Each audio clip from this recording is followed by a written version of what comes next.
Here we are in the test in the bathtub, which acts as a test pond more than a bathtub sometimes, but we're at 40 psi. Here we go. We have full throttle.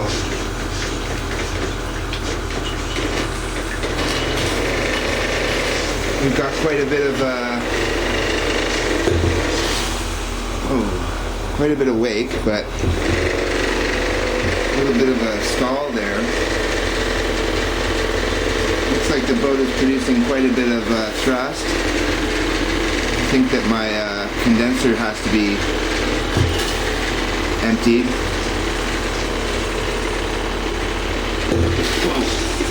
Don't want to damage the boat. So it's hitting much harder than most of the boats that I've been testing, so that's a good thing, I guess. But it is getting clogged up in the condenser, so we're going to empty that out. We'll just take the top off. I made this front windshield as well. As you can see there, out of a water jug, the type that you put in the office. I cut the windshield out of one of those, so it has a slight blue tinge, like a 50s plastic. There we go. So it is moving, and it's running consistently. So that's a good sign. Probably want to run it around 50 or 40 psi. So we'll get the condenser trap emptied, and then we'll try it again. Less racket from the actual prop shaft, which was making a lot of noise earlier. 50 psi.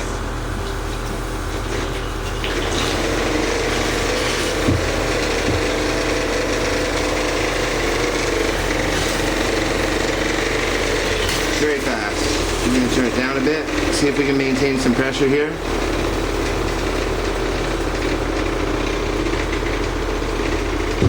We are at 30 psi. I put the pressure gauge on. I drilled a hole through the filler cap and then silver soldered that elbow on to attach a standard MPT pressure gauge. There we're holding at 25 psi, so we'd be cruising around the lake at that. Should be building a little bit of steam at the same time, so we're maintaining around 20-25 psi. We would still have the ability to add thrust and then reduce the throttle to a cruising speed and build up some steam.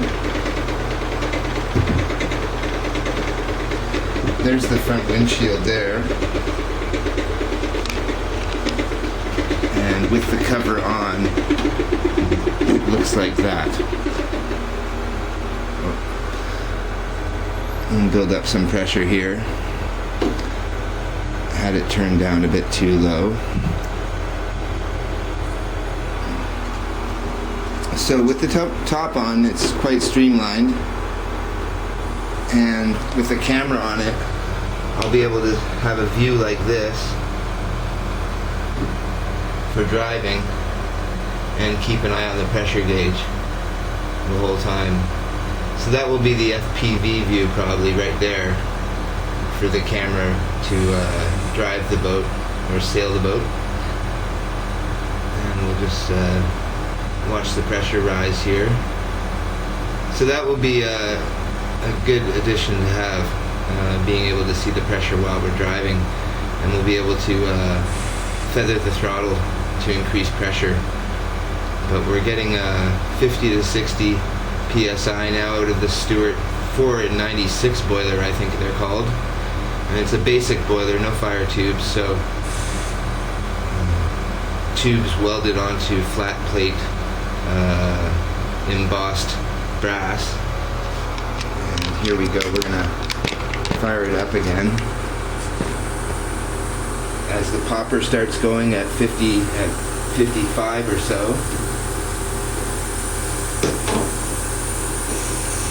Gives us a good indication to start up the boat.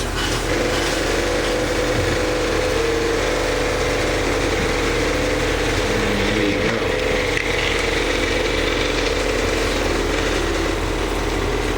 230. And you can see the water spitting out. But I don't see any oil slick, and I do have oil in the displacement lubricator, so that is a good sign. And it's floating at a good level as well. I was wondering about the boiler being at the front there, but it seems that the hull supports the weight really well. And the back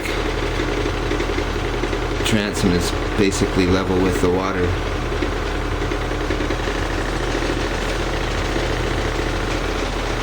And there goes the boat. I'm going to have to reposition the exhaust tubing so that the exhaust is on the high side of the tank so that the water doesn't interfere with that. I'm going to try a little bit more fire here. Increase the fire since we do have a stack on it, but as you can see, the flame is already in the upper portion of the stack, which isn't really a bad thing, I guess, but it is wasted heat. But it is a ceramic burner. It's not the methyl spirits burner, which wouldn't fit in past the engine, as you can see here. If I had installed the tank at the front, I would have had to take out a bulkhead, which I didn't want to do. And this way I wouldn't have been able to slide the methyl spirits tray in. I would have had to have a remote reservoir, which is asking for leaks. And I'd rather have a slow boat than a burning boat. So here we go again, up at 45 PSI. I'd like to be able to show you the wake it forms right off at the start here when I start it up. There goes our popper valve.